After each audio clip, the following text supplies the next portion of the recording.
Hey everyone, good evening, welcome back to my channel mini blogger Debasmi চ্যানেলে তোমাদেরকে জানাই অনেক ভালোবাসা। তো দেখো, আমরা আজকে সন্ধ্যাবেলা একটু ঘুরতে বেরোচ্ছি। তো মা ভাইকে সাইকেলের পেছনে বসিয়ে নিয়ে যাচ্ছে। তো একটু বাজারের দিকে যাব, ফুচকা খাবো। তো এখান থেকে আমরা স্পেশাল ফুচকা নিয়ে নিচ্ছি। তো এখানে ভাই আর আমি দাঁড়িয়ে আছি, কখন যে আসবে গাইস। আমার তো একেবারে আমি একদম আটকে রাখতে পারছি আমরা নিজেকে। মনে হচ্ছিলো এখান থেকে টুকু একটা ফুচকা তুলে খেয়ে নিই, কিন্তু তা তো করা যাবে না। দোকানদার তাহলে আমাকে কী ভাববে।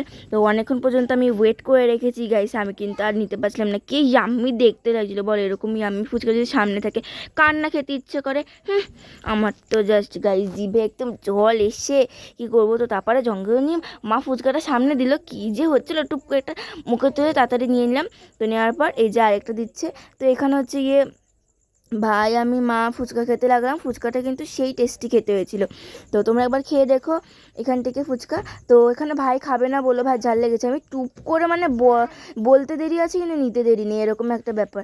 আমি এখান থেকে তাড়াতাড়ি করে একটা ফুচকা নিয়ে নিলাম। তো তারপর এখানে চলে এলাম বাচ্চা দিদির কিচেনের এই কী জানি বলে, হ্যাঁ, ঘুগনি খেতে।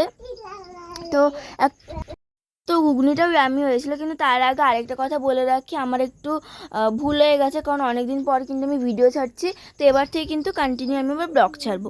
তো দেখো এখানে এবার আমাদের ঘুগনিটাও চলে এসেছে। ঘুগনিটাও কিন্তু বললাম আমি ইয়াম্মি খেতে ছিল।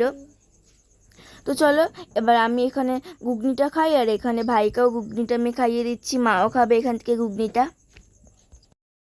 এবার আমরা ঘুগনিটা খেয়ে একটু চলে যাব বাজারের মধ্যে, কারণ ভাই অনেকক্ষণ ধরে বলছে বিরিয়ানি খাবে। তো দেখো কালকে তো যেহেতু টিচার, যার জন্য আমি এখানে 3টে পেন নিয়ে নিলাম। তো চলো এবার এখান থেকে বাড়ি যাওয়ার পথে এখান থেকে কিন্তু আমরা বিরিয়ানি কিনে নিচ্ছি।